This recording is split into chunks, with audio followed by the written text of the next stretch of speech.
no seda tööd ma olen teinud 19 aastat.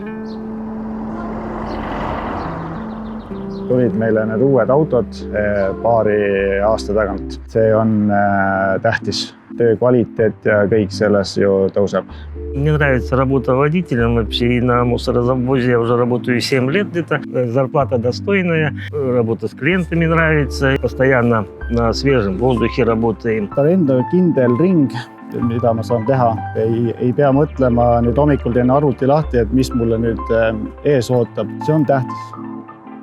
В Ранилцевых мне нравится работать, потому что, во-первых, коллектив хороший, отношение к работе, логистика, график хороший, безопасная машина.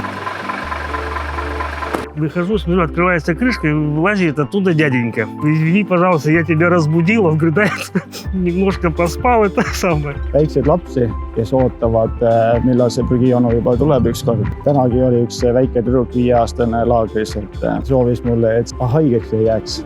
Et see oli väga sügane tore. Приносить чистоту, что ли, в наш вот этот сейчас сложный мир такой. И все-таки я вношу какую-то свою частичку души, сердца, даем вторую жизнь.